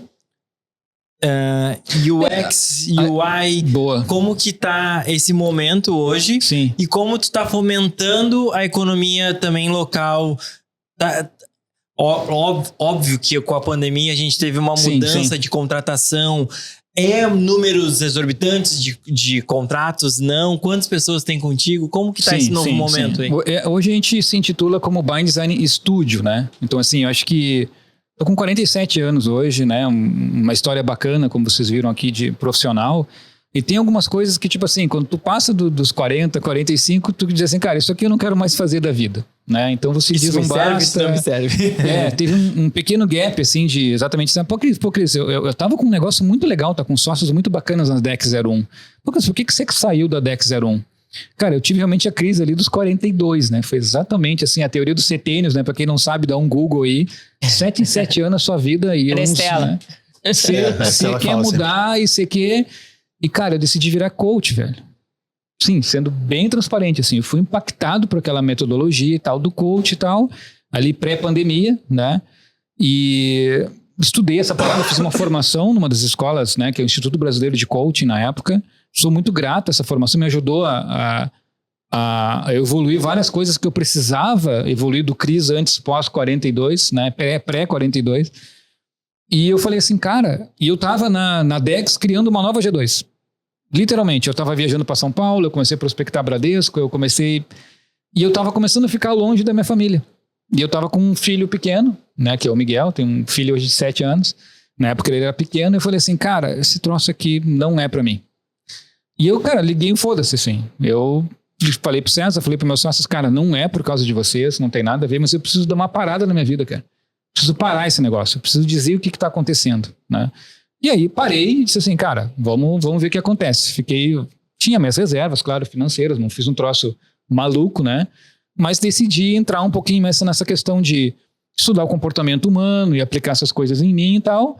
Cara, virei mentor de designers, né? E durante a pandemia eu ajudei muita gente. Foi muito legal esse processo, né? Diminuí minha pegada B2B, virei um cara que atende CPFs e vivi aquele processo de forma intensa, assim, sabe? Criei meu método, sei lá, atendi mais de 50 designers em 5 países, né? E cases homologados, assim, catalogados de sucesso, com depoimento, aquela coisa de fazer o produto digital, de você vender isso, né? E o que acontece? Isso me deu a base para dizer assim, cara, que legal, acho que eu cumpri a minha missão nessa parada e posso agora, de forma tranquila, criar um novo negócio que seja mais ou menos aquilo que eu quero fazer, que é mais um estúdio, que é algo que eu consiga sentar junto dos meus projetos, dos meus designers e trabalhar com eles, sabe? Uma coisa que eu estava sentindo falta, sabe? Chega uma hora, por exemplo, na Dex, que você tá com vários funcionários, com uma sede já lá num Parque Una. Isso tudo é caro, gente. Isso tudo precisa rodar cliente em São Paulo para pagar. Entendeu? A gente chegou a ter o Agibank em Porto Alegre, não pagava 10% do que a gente consegue em São Paulo, né? E aí eu olho pro César, o César com várias iniciativas, com a Greta, com várias empresas, o César despertou de novo aquela coisa de querer empreender, empreendedor serial. Cara, a Dex era mais uma empresa deles, ele não ia dar atenção. Dou atenção para a Dex ou dou atenção para minha filha, né? Vou dar atenção para minha filha, eu faria a mesma coisa no lugar dele. E eu me senti um pouco refém daquele momento, né? E aí eu falei pro César, cara, preciso dar um tempo, velho, não quero viajar para São Paulo, já que eu tenho que ser esse cara comercial. E aí foi muito legal, aprendi muito sobre a área comercial, uma coisa que eu não tinha, né? Atendimento, prospectar cliente, outbound, essa parada toda aí, fui atrás. E aí cheguei a fechar contratos grandes, né? Deixei a Dex, eu acho que um bom contrato, assim, com projetos. Eu acho que, se eu não me engano, foi até com o próprio Bradesco, que abriu uma frente muito grande ali. E falei assim, cara, deixa eu dar esse tempo. Então teve esse ato, né? Onde o Cris saiu do mercado, assim, decidiu atender as pessoas, se autoconhecer e trazer. Então Hoje, olhando para a By Design, eu quero trabalhar, e me intitulo hoje não como CEO da By Design, assim como um CDO, que é um Chief Design Officer, né? Então eu me sinto como um designer, que é um líder de designers desse meu time de design, que é bem enxuto, tá? Então assim, tem um especialista mais em branding, em identidade visual, tem um que é mais em UX e UI, né? A gente chegou até a ter clientes, projetos recorrentes para empresas da ACAT, lá eu fechei alguns projetos, né? Então, com empresas nacionais e internacionais que precisam desse serviço recorrente de UX, né? Então, assim, tem um pouco de outsourcing nisso, mas, assim, o core da empresa é a minha atuação junto a clientes, sabe? Então, sempre começa com uma consultoria. Eu quero sentar junto com o empresário na mesa dele e dizer o seguinte, cara, o design, todo esse skill que eu tenho de experiência, pode te ajudar em coisas a melhorar a rentabilidade do teu negócio, né? Eu tenho esse mote do design que vende, né? Então assim, cara, se não é para te ajudar com o design que vende, nem me contrata, nem fala comigo, cara. Vai, investe em marketing, investe em outras tecnologias e coisas que são necessárias. Mas assim, tu quer que alguém sente na tua mesa de diretoria e influencie com aquilo que eu sei, com as ferramentas que eu tenho de design, e o branding é uma das principais ferramentas que eu acredito que possa auxiliar, né, os empresários nisso, a fazer eles pensarem, repensarem a marca deles e tal. E é isso que eu acredito hoje, né? Não sei se eu respondi, criei um contexto geral para te trazer a resposta. A G2 foi se construindo, né? Sim. Não tinha um pensamento inicial. Sim. A Bai tinha. A Bai tu criou para ser algo já consolidado, assim. Sim, né? Sim. Já teve um conceito mais estabelecido, assim. Sim, sem engessar, Isso. mas com um propósito mais forte. Um propósito mais forte que, inclusive, assim, limita o crescimento dela de propósito. Né? By design em inglês significa de propósito. Né? Então, as coisas que a gente faz é de propósito. Eu tive mais sorte que o juiz no registro dessa marca, porque é uma marca muito legal. Qual é a dificuldade? Que tem um erro de brand. É muito legal trazer um erro de brand no nome By Design, né? Quando a gente criou. Que em algum momento, e aí tu por network e tudo mais, se você faz um trabalho de brand, o cara fala, cara, peraí, tu tem toda essa histórica aqui de digital, me ajuda a fazer meu site, né? Me ajuda a fazer um site corporativo, me ajuda a entender um pouco como é que é o caminho das redes sociais, tenho muita experiência como publicista e tal. Cris, eu tô sentado na mesa de diretoria com o cliente, me ajuda nisso. E aí eu falei, cara, legal, posso te ajudar a fazer mas eu não consigo hoje vender um site. É difícil. By Design encaixa também na questão de UX, User Experience, né? Então, assim, a gente trabalhou, por exemplo, para uma marca bem grande de Florianópolis, que foi a AutoQI, que é uma empresa que fabrica softwares tipo AutoCAD, que trabalha com tecnologia BIM de construção e tal. Eles são bem consolidados no Brasil, mas não são tão conhecidos fora do nicho deles, né? E a gente entrou lá, um diretor de marketing, e falou assim, Cris, eu te quero aqui como CDO, eu quero que tu me ajude a construir a nova geração de softwares nossos, que vão ser todos online. Então, eu falei, cara, que prazer, que legal, ficamos 2 anos com eles. Aí a empresa deu uma expandida. Chegou a ter 4 designers dedicados, gerente de projetos. Mas assim, eu olhava cada entrega, eu sentava com a mesa da diretoria toda semana. Eu conseguia opinar dentro dos caminhos de direcionamento desse trabalho de UX e UI. E é isso que me deixa feliz hoje. Sabe? É poder sentar com os empresários. A gente tem casos locais aqui, né? Para não falar só de coisa de fora, mas assim, o olhar de valor ali dos meninos, né? Do Maldaste, né? Enfim, do Ariel, né? Pô, os caras, conheci eles no evento do Ivan Pons lá, que eu entrei como patrocinador, entrei como palestrante, e falei, cara, vou testar como é que será que a Bai consegue vender alguma coisa aqui na cidade? E vendi, cara, funcionou, criamos uma puta de um rebranding pros caras, assim, um reposicionamento, fizemos toda a arquitetura de marca deles, né? E eu fico muito feliz, né, gente, assim, quando eu olho o caso, por exemplo, do Casarão aqui, né? Cara, eu acho que até em algum momento eu citei, né, em algum lugar, não lembro, alguém me perguntou e alguém comentou, do Casarão Imóveis, assim, o quanto foi, na minha opinião, um rebrand que me impactou, assim, inclusive eu tinha que alugar em algum momento, né, e eu olhei aquele negócio e falei, cara, esse troço tá bom pra cacete. Foi feito pra mim. Cara, esse troço foi feito pra mim, estudaram a minha persona, e viram a minha dor, eu preciso de um... E agora eu comecei a ver que existem outras imobiliárias que estão copiando o modelo, tipo, acho que você passa aqui perto, quem conhece Pelotas aqui, enfim, tinha um posto de gasolina, se não me engano, na Padre Felício com Osório, não lembro qual é exatamente ali, mas que foi destruído e que agora está para ser vendido aquele negócio. Tem um outdoor ali de uns 4 metros por 2, que é uma aula de design, entendeu? Você olha assim, cara, qual é a metragem, o telefone do cara, um QR Code que eu consigo escanear do carro e o troço funciona. Eu falei, cara, alguém pensou essa parada aqui. Mas assim, como eu não lembro qual é o nome da imobiliária, não importa aqui, mas é o conceito, né? Alguém pensou aquele negócio. Só que foi influenciado pelo trabalho do Casarão, que criou as coisas grandes, que eu consigo ver. Cara, o troço que te irrita, né? Você tá num prédio, você quer pegar o telefone lá, você não consegue, cara. Antes de você falar, eu ia comentar do episódio do Jeff e da Khadija aqui. Que a Khadija tá no Casarão hoje e o Jeff tá trabalhando junto com um dos braços da Firo. E aí, uma das conversas que nós tivemos, e até foi uma das perguntas que eu fiz no começo do nosso bate-papo, o que a gente tá pensando no cliente, o que o cliente espera, o que a agência...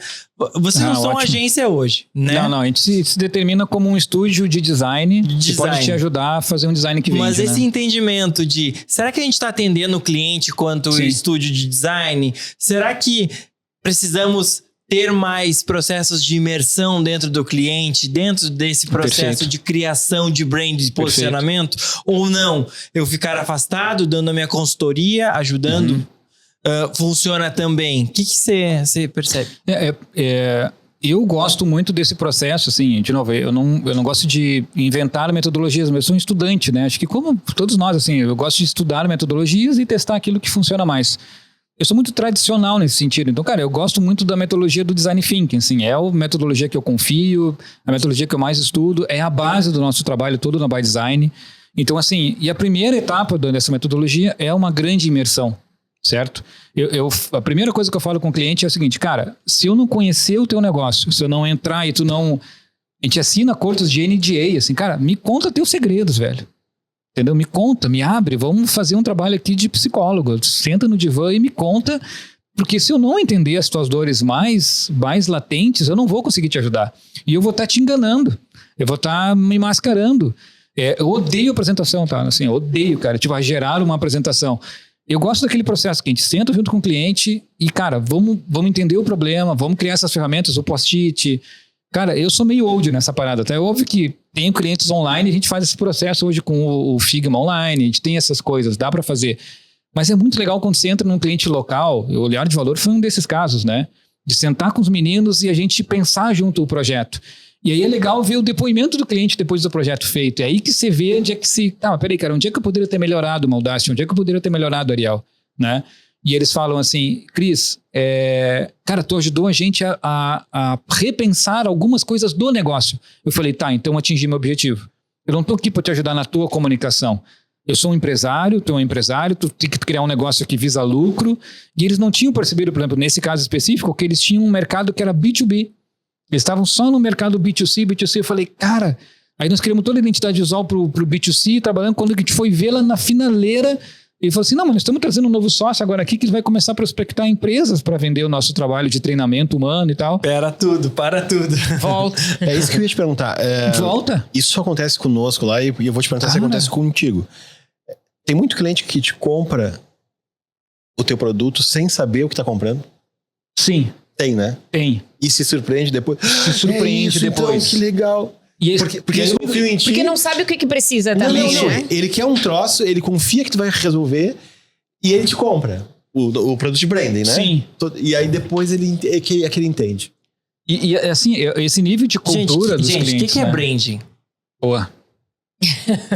Responde tu. Boa. Não, para aí. Eu sou o produtor audiovisual aqui do rolê. Boa. Cris, o que é branding? Depois eu quero a tua opinião também. Cara, eu acho que a gente tem que ter um cuidado com essas terminologias em inglês, né? Mas assim, eu gosto de... Quando a gente fala de branding, a gente não tem como não falar de marketing ou de publicidade, tá? É importante também separar essas caixinhas, né? Então eu não posso explicar branding sem trazer um contexto um pouquinho maior, tá? O contexto maior que eu quero trazer é o seguinte, é de comunicação. Imagina o seguinte, você tem um produto, você tem uma empresa, você tem um serviço, você precisa divulgar esse negócio, certo? No momento que você tem que divulgar esse negócio, você vai precisar de ferramentas, você vai precisar de agências como uma Incomum, você vai precisar de campanhas, você vai fazer o seu tráfego orgânico, você vai fazer o seu tráfego pago, sei lá, você vai criar suas ferramentas, suas coisas para divulgar aquilo que eu chamo de levantar a bandeira e dizer assim, cara, tô aqui, né, eu faço isso, eu posso te ajudar nessa dor, venha conversar comigo. E entra um setor de vendas, um closer, né, que vai lá e fecha essa venda e você tem um determinado projeto, uma determinada solução daquele trabalho, né. Mas onde é que entra o branding nisso? Cara, o branding para mim é a gaveta que você preenche na cabeça do seu cliente, certo? E muitas vezes, quando a gente fala assim, esponja de aço, Bombril, né? Na nossa geração é Bombril. Você vai falar refrigerante. Cara, eu até posso tomar Pepsi, mas eu vou refrigerante Coca-Cola, né? Zero. Sei lá. Então, assim, meu filho, cara, ninguém de mais 7 normal, anos, né? Nem sabia. Tipo, ele foi impactado pelo Natal. Quando eu falei pra ele assim, filho, o Papai Noel foi fabricado pela Coca-Cola. Ele falou, não, pai, o Papai Noel, ele vem nas renas. Ele já existe, papai. Ele não é que foi fabricado o quê? Por que ele é vermelho, né? Não sei que vocês sabem, mas Papai Noel é vermelho por causa da Coca-Cola. Né? Ele é um branding persona, sei lá como é que a gente pode chamar isso, da criação publicitária genial daquele cara que criou aquele negócio ali, né? Então, assim, a gaveta que preenche na sua cabeça de Natal é o seguinte, cara, é uma mesa, vai ter o peru e vai ter uma Coca-Cola ali. É inadmissível que eu não tenha uma Coca-Cola ali, né?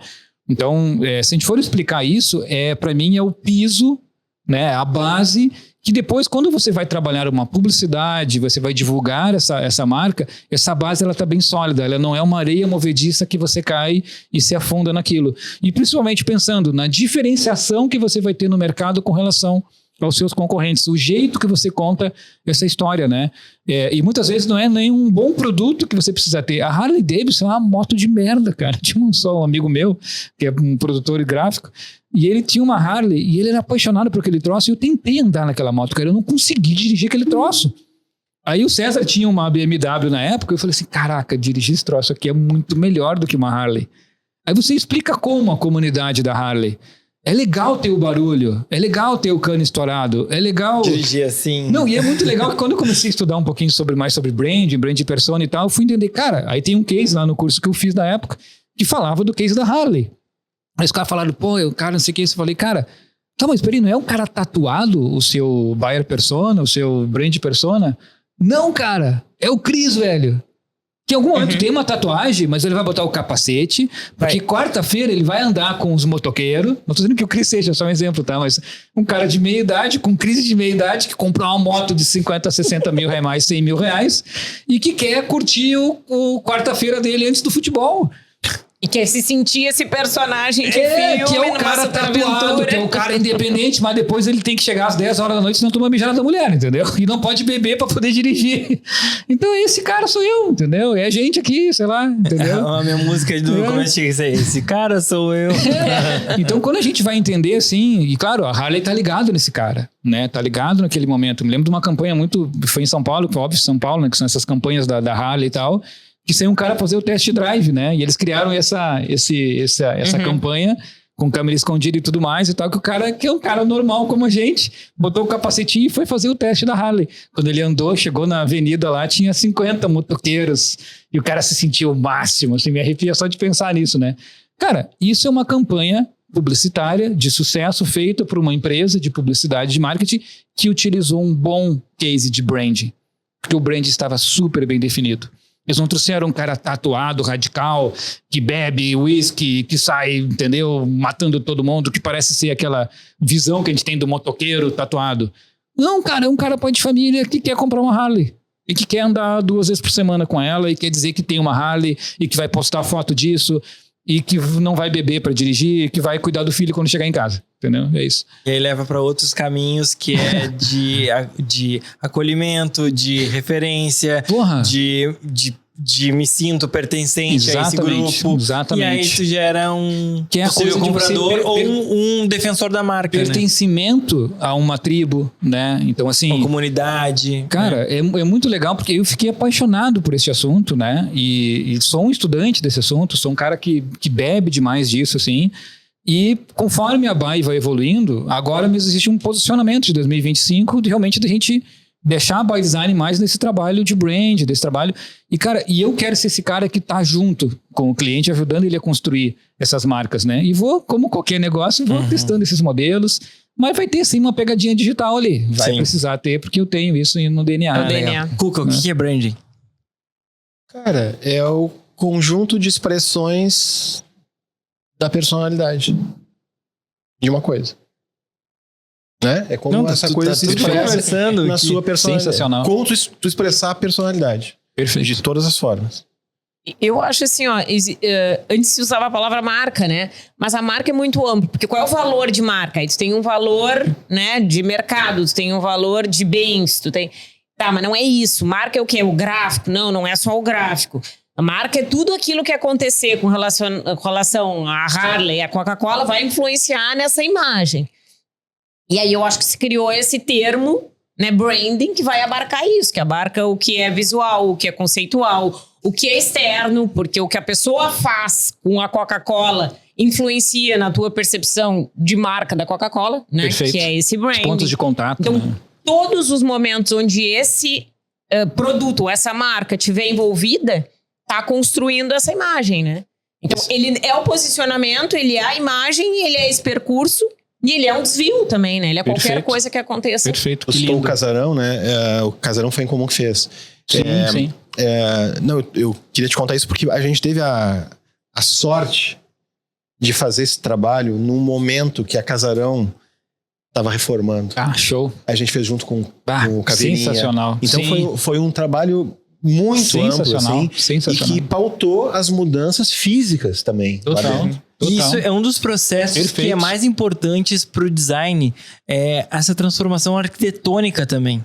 Porque não adianta simplesmente, tu tem a marca... Se o cara vai trabalhar naquele lugar feio e fechado e... E é esse sentimento que eu falo muito para os clientes também. Não adianta a gente criar um branding aqui, que a pessoa entrou na tua loja, não tem nada daquilo. A pessoa entrou no teu Instagram, não tem nada daquilo. Que é da boca para fora. Aquilo tem que estar em tudo que é lugar, né? Aquilo tem que vir de dentro, mas tem que estar em tudo que é lugar. Não é. Existem essas duas fases, que é a construção do branding e depois a manutenção e gestão dele.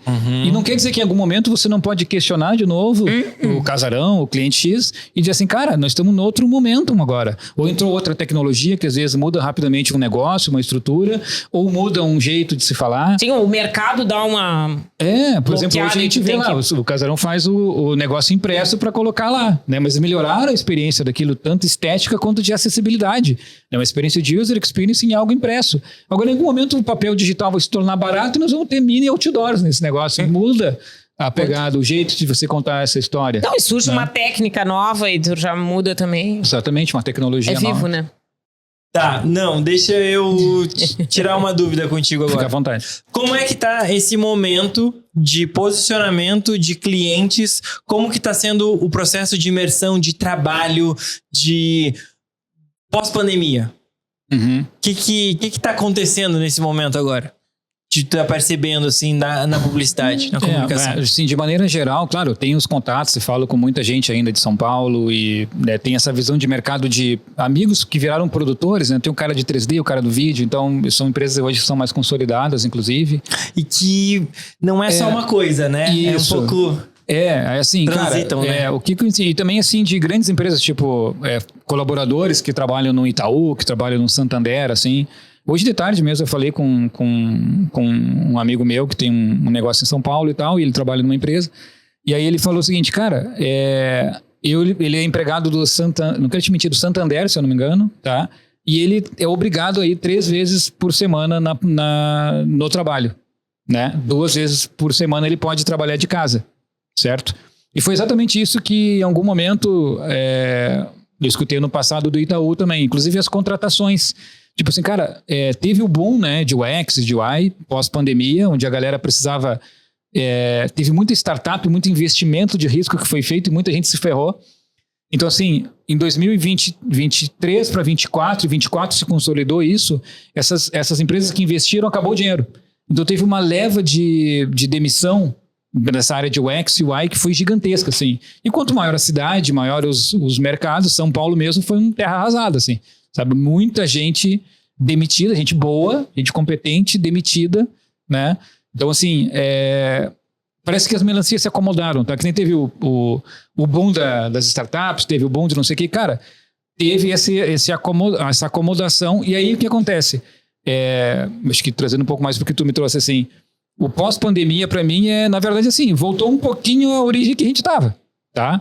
Eu acho que melhorou tecnologias, melhorou a percepção de empresários entendendo que, cara, eu posso ter uma boa produtividade trabalhando remoto, né?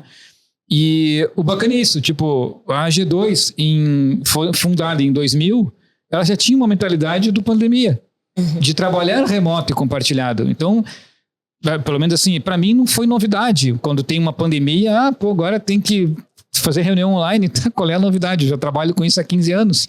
Então, para mim, não surpreendeu. Mas a maioria dos empresários, principalmente investidores, que eu vi assim, investidores anjos, aí eu comecei com essa coisa da startup faz 1 ano e tal, eu comecei a entender como é que esse jogo funciona, né? E esse cara ele só quer ter uma segurança de que vai ter ali sócios que vão tocar aquele negócio para frente. Agora, se vai ser tocado remotamente, se não vai ser, não faz diferença, né? No final, o ROI, né? O resultado do investimento que você teve é o que vale, tanto o investidor quanto, na minha visão também, contratando pessoas. Então, hoje, eu ainda tenho uma coisa assim, de muitas vezes querer contratar um designer daqui de Pelotas, certo? Eu ainda tenho essa paixão, Porque, cara, eu posso sentar com um cara e tomar uma cerveja, posso sentar com a pessoa e conversar, a gente ir num cliente local, se for necessário. Hoje, sendo bem sincero, a By Design tem 90% de clientes fora de Pelotas, tá? E a gente tem que atender esses clientes de forma remota, certo? Mas é muito legal quando você consegue sentar com um designer do seu time presencial e atender junto esse cara, né? Mesmo que seja remoto. A gente tem aqui no nosso programa, no nosso TinoCast, a inteligência artificial fazendo uma pergunta para o nosso convidado. Né? Acho que a gente escutou um pouco a tua história, que faz parte da comunidade Pelotas e região sul. De fato, tu és... Que bom te ter aqui, porque tu é um cara muito influenciador dentro dessa nossa economia criativa. Todo mundo conhece o Cris e a G2 e a história que tem dentro da publicidade, da propaganda em Pelotas. E agora a inteligência artificial vai te fazer uma pergunta e esteja preparado. Ai. Vai me morder. Cris, muitas empresas investem em branding, mas poucas realmente entendem seu impacto. Qual é o erro mais comum que você vê no mercado quando se trata de construir uma marca forte? Cara, eu acho que é querer imitar o concorrente. Eu acho que esse é o principal erro que eu vejo, assim, sabe? Vamos para case local aqui, mas, casarão é casarão, cara. Sabe? O outro cara pode se inspirar naquilo, mas, acha a tua gaveta na cabeça do cliente pra... que legal, é mais um casarão, sabe? Não, peraí, eu tenho a minha pegada aqui, né? Então, eu acho que é difícil isso, tá, gente? Não se consegue isso de forma fácil. A construção de um brand, mas principalmente a gestão e o aculturamento da empresa. Imagina o desafio de vocês de trazer essa nova pegada pro casarão. Deve ter sido... Tem que ter top-down, mas tem que ter de baixo para cima também. A galera que serve o cafezinho tem que entender isso, né? Tem aquela frase da pessoa lá na NASA, né? Que, qual é a tua função aqui, né? O cara varrendo o chão. Cara, a minha função é levar o cara pra Lua. E o cara tava varrendo o chão da NASA, né? Tem uma história dessas, não lembro exatamente qual é o filme que eu vi. Mas é o cara que serve o cafezinho entender, ou a senhora que limpa o banheiro, entender que ela faz parte de algo maior, sabe? É isso pra mim o maior erro, é não chegar à cultura aonde tem que chegar, nos maiores detalhes dessa empresa. Entrar onde realmente as coisas, o cara vai pra casa e diz assim, cara, pai, o que você faz? Eu tô ajudando o homem a ser levado à Lua. Olha que legal. E o cara é simplesmente um cara que varre o chão lá, enfim. Então, se a gente consegue trazer isso pro mercado, acho que a gente tá conseguindo atender o cliente de forma correta, né? A comunicação e o marketing da verdade. Se tu vende verdade e se é verdadeiro o que tu faz, no que tu faz, como que tu faz, velho, é fácil de comunicar porque é isso. É genuíno, é fácil de vender. Porque quando a gente empreende, a gente quer vender, a gente tem um capital. Ou quando a gente atende uma pessoa, eu na produção de foto e de vídeo, as pessoas me procuram para uma produção com resultado. Então vamos entender o que tu quer para levar esse caminho, para potencializar esse caminho. Eu sou, como eu digo, da porta para fora, eu sou o potencializador. Se não tiver essa comunicação bem definida internamente, eu não vou conseguir comunicar nada, porque o problema não sou eu. Tem algumas etapas não muito bem definidas aqui atrás, que quando chegar em mim eu vou botar pra rua e eu vou pegar um fragmento do que tu tá esperando, e não necessariamente o que é o que tu descobre com a tua etapa de imersão. Sim. Que pra nós a gente chama de diagnóstico. Sim. Descobre um monte de furo. Cara, não dá. A gente tem que consertar esses furinhos antes. Perfeito. Antes de botar da porta pra fora. Porque assim, quando a gente pensa o seguinte, quando você pega algo que é ruim e você amplia isso, você vai ter mais o quê? Mais coisa ruim, né? Então, assim, é por isso que eu falo, assim, o trabalho da publicidade, né? E não por acaso é aquele ícone, né? Do pônei que expande, do megafone que expande a voz. Cara, se essa voz tá errada, você vai estar gritando errado. E mesmo você vai estar atingindo um monte de gente. Maravilhoso, vai. Então assim, e aí tem muito importante, né? Essa coisa que eu falo também para quem talvez hoje a cultura, mas sim, sempre tem gerações novas e tal que confundem, né, o design. Por que eu faço a questão de reforçar? Por que tu não vende só o design? É o design estratégico.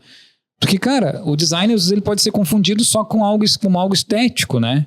E aí o design se originou na arte, né? Eu ainda tive formação com professores que não eram doutores em design. Eles eram doutores em arte, em arquitetura, e essa miscigenação dessas coisas faz tu te tornar um designer que não fica contaminado pelas coisas só do design. Pelo visual só. Né? Até hoje eu bebo. Eu tive 3 anos de história da arte. Quer dizer, umas coisas que até hoje tu começa a comentar sobre isso, o cara não entende que sentido faz isso, né? E em algum momento você começa a entender que se você não tem essa base muito bem feita, e aqui com o perdão da palavra, você vai estar divulgando merda, né? Você planta merda, você está divulgando merda. Se eu vou plantar flores, você vai divulgar flores. Então vamos criar uma flor bonita num solo fértil, vamos regar esse solo com amor. Esse case do Casarão é um case muito legal para quem não conhece, entra lá em comum, conhece, fala aqui com o pessoal para entender, porque é um case local que me surpreendeu. É muito legal você estar numa cidade, você ser a brand persona de uma marca, ser impactado positivamente por isso e conhecer os caras que estão aqui que fizeram isso, sabe? Então, que fizeram palmas para vocês, porque é muito legal ver um trabalho de branding sendo bem valeu a pena construído. Chamar ele, viu? Que depoimento. Que beleza. Cris, quero te agradecer por ter vindo aqui. Baita papo.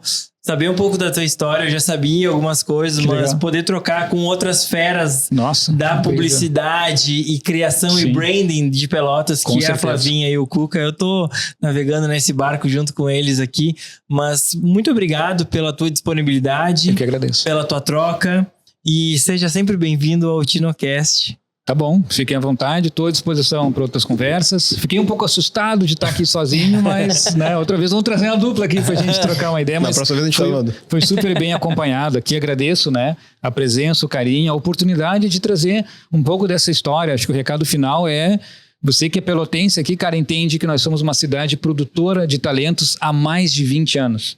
Não é de agora. O Parque Uno, o Parque Tecnológico, cara, você tem empreendedor aqui que ganhou o mundo. A gente está falando aqui de nomes, se vocês forem atrás da história, né, que trilharam aí o mundo inteiro. Tem pessoas que a gente formou aqui em Pelotas que estão em grandes empresas em Nova York, nos Estados Unidos, no Canadá. Cara, galera que eu conheço, assim, que a gente começou com um funcionário pequeno aqui e o cara cresceu, foi para Porto Alegre, São Paulo e foi para o exterior.